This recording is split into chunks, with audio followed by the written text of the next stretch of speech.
My name is Peter Bingle. I'm Chairman of Bell Pottinger Public Affairs. I think it's essential that anybody who wants to be Mayor of London understands the BME community for two reasons.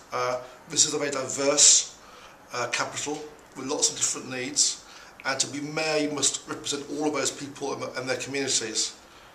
What's different about Boris, however, I think, is that Boris actually will want to be London's Mayor, where other people will try and play minority politics. Boris is different because Boris is no longer just a Tory, he's bigger than that, he's a brand, and that's why I think he actually appeals to people with a BME, Polish, English, race, doesn't matter.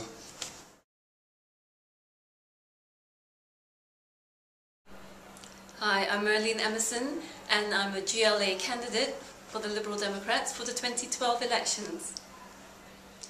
So how do we engage people in the political process? Well, I think it has to be a two-way communication. On the one hand, we have to be listening to the electorate as to what their concerns are, what are their issues, and on the other hand, we have to inform our policy based on what we know are the needs, turn it into policy that will be carried out, implemented as our party policy, especially if we get into government. So it's a two-way street, but at the same time it will be really helpful if we had candidates who are also of different colour, so that we can reflect Britain in the modern 21st century.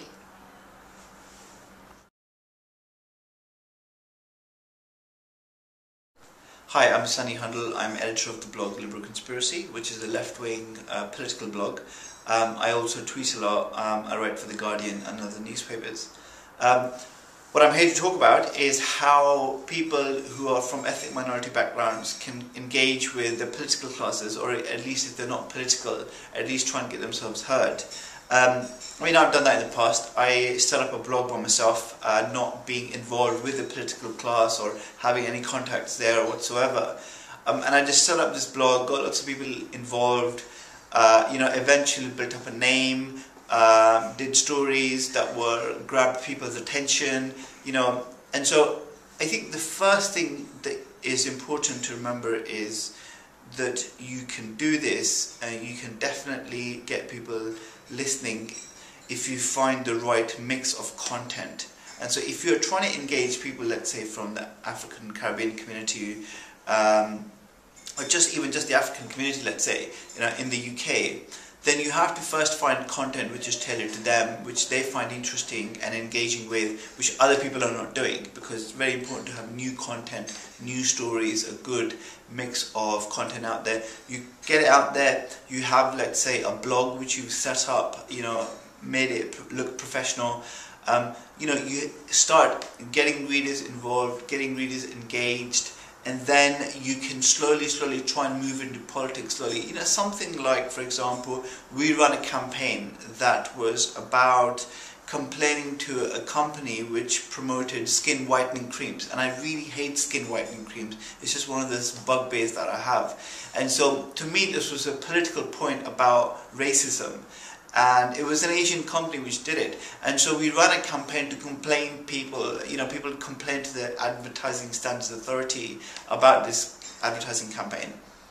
And we got people involved. And so I think it's possible to have a site which is interesting, engaging, entertaining, which has political content as well. Hi, my name is Tony Travers and I'm Director of LSE London at the London School of Economics. I've been asked to answer first the question of what advice would I give to Boris Johnson and Ken Livingstone and presumably other candidates about reaching out to the black and minority ethnic population in London as they come up to the year-long mayoral race. And I think the advice I would give them is that they need to understand the particular needs of the large number of minority communities in London today, that of course London is the near 8 million people who live here together, but within that there are groups which have special needs, specific needs, some because they are new to London, others because they've been here and are established and have been born here in many cases, lived here a long time, but still face barriers and difficulties grounds of their race and background. And for that reason, I think the message I would give them, and I'm not sure they need it, or at least, but anyway, they really do need to understand the groups concerned, to understand them, and then treat them with care and respect, and indeed to ensure that policies that they have are tailored in a way that meets the reasonable aspirations of all the groups in London, as well as London as a whole. The second question I was asked to address is, do I think it's going to be a tight race? And the answer is, I do. I think that as of now, it looks like a neck-and-neck race to the finish between Boris Johnson and Ken Livingstone. Labour's ahead in the polls nationally and in London, and that should give Ken an advantage, but actually Boris is a popular figure, he's well known, he's in office, that's an advantage. So I think it's going to be one of those races where every vote will count, and therefore everybody should vote. Simon Woolley, we're here at the Ignite debate. Should our institutions be representative? Well, sure, of course they should. And when they are, I would argue that everybody benefits. Is our communities, African, Asian, Caribbean and other minority communities, are teeming with talent. We want to show our skills, our energy, that actually not only benefits our own communities, but wider society too. We've seen Barack Obama on the UK stage in the mother of all parliaments.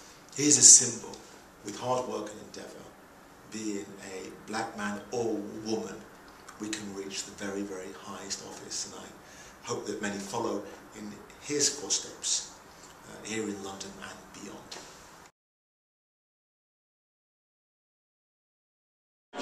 Hi, my name's Heidi. I came here today because I work for an organisation called the Brand You. It's a company that I run, and I've been working with Vianosa on a programme that we're going to be taking to organisations to help individuals highlight and promote their cultural diversity for self-promotion, and also for organisations to use the diversity as a positive.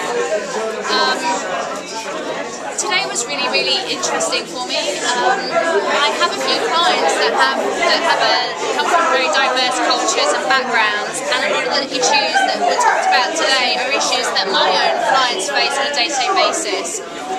So it was great for me to really hear more about those issues so that I can help them further. Things like barriers that they might face through prejudgments and things like that, so I can help them to get through that so they can help promote themselves and market themselves better.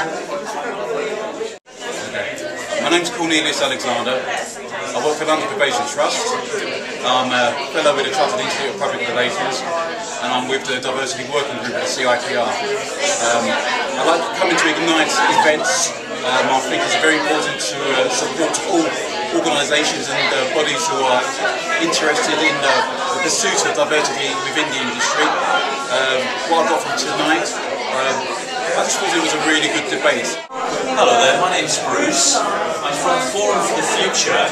The reason I came tonight was just to find out a little bit more about the PR side of the UK party political process and how it engages or not with the black and ethnic minority community, particularly in London. It was really interesting listening to all of the speakers, and I found out a lot about what actually happens as opposed to what you might think happens. Hi, I'm Tisha Bales, and I'm with Operation Black Vote. The reason I came today was to learn a bit more about how PR is involved in the BME communities. What I got out of it was I learned a bit about how the communities and the politicians communicate with each other, and how politicians can reach out to the BME communities to get them more involved in politics.